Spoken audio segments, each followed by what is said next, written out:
fish came right off a giant rock. Oh, it's a good one.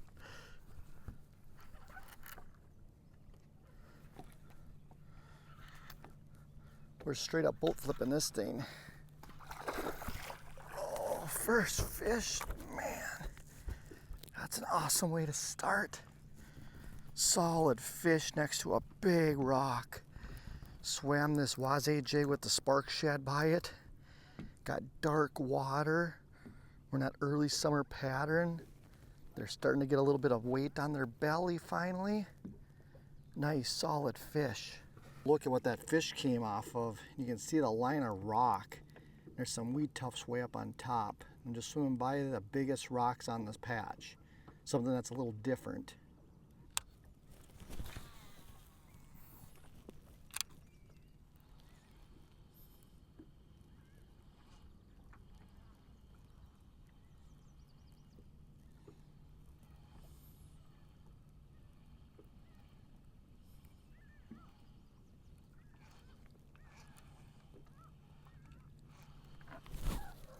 Another one up by that same rock.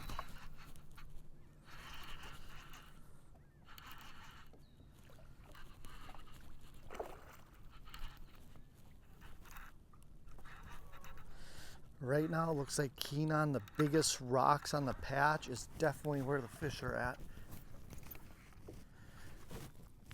That makes it a lot easier when you got a whole bunch of rock to fish.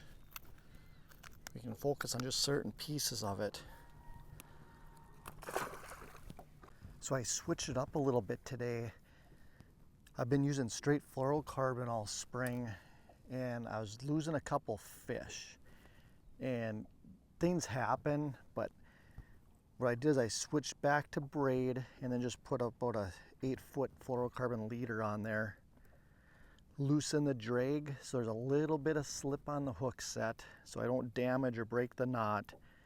So far that's 2 fish in a row on that setup and they have not come off. So anything to get your mind right and confident in what you're doing.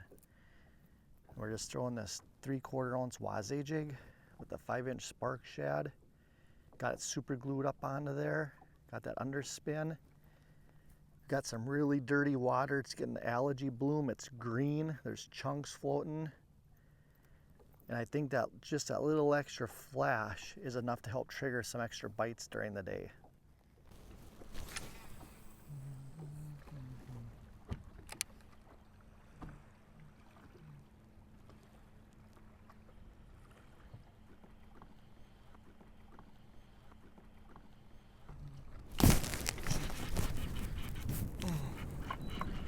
God, that one just crushed it.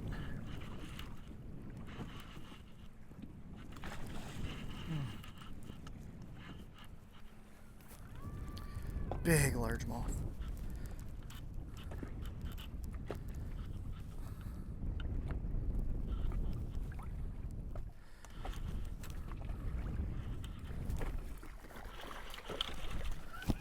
Oh, look at that big one. Just pulled him to a brand new deep spot. Deep rocks, 10 to 12 feet, dirty water. And this tank just absolutely blitzed it. Look at that thing.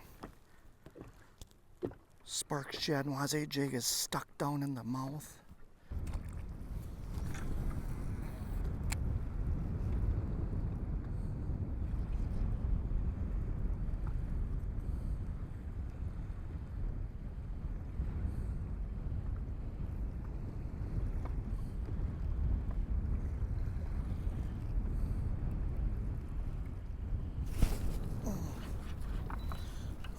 Just swimming that jig again. Holy Moses, they just thumped that thing.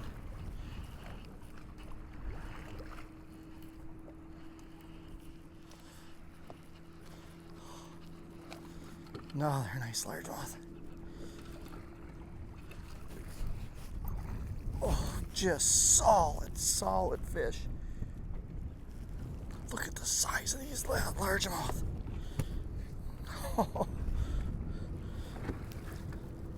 Just barely hooked.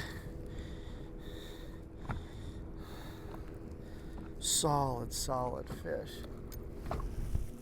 We're just scanning away here, and we just found a strip of rocks popping out on this sand.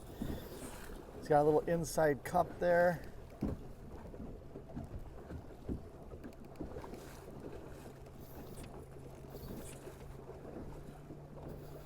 Dang, that looks good right there.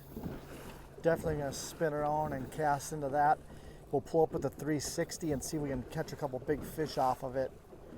All I need is a few waypoints here just for reference points. And the 360 will do the rest. So we spun around, dropped the Ultrex in. We're just gonna pull up to that first waypoint so I know where it starts. And then the 360 will work its magic from there. It's basically like taking the water out of the lake and letting you see what's down there. Right here it's only 5.5 feet deep, but there's a lot of green algae in the water and there's no way to see down. Those rocks are gonna go up to 12 feet. But the 360 there, those are my eyes. Straight in front of the boat.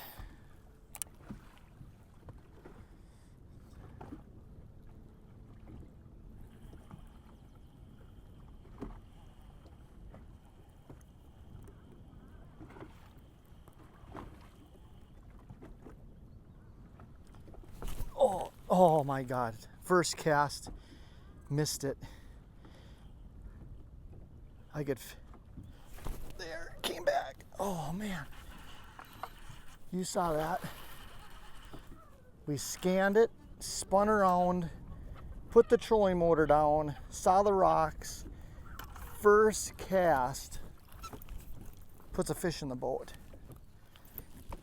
If that doesn't show efficiency, I don't know what else will do it. That is absolutely how you expect it to go when you're using Mega Imaging and Mega 360 together to get on some fish.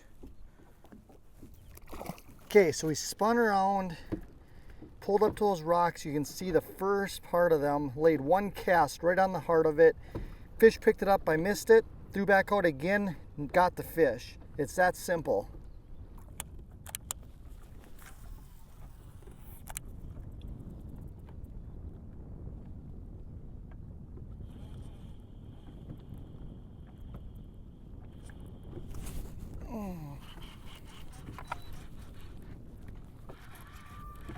Everyone just hammered it out on those deep rocks.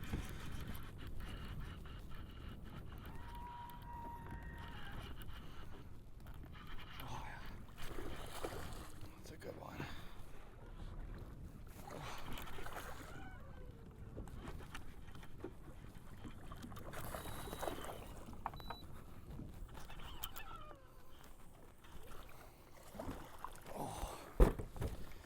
That is a big one right there. Oh, look at that.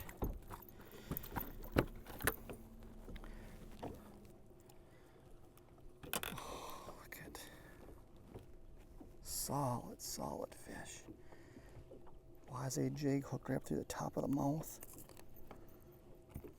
Big fish there.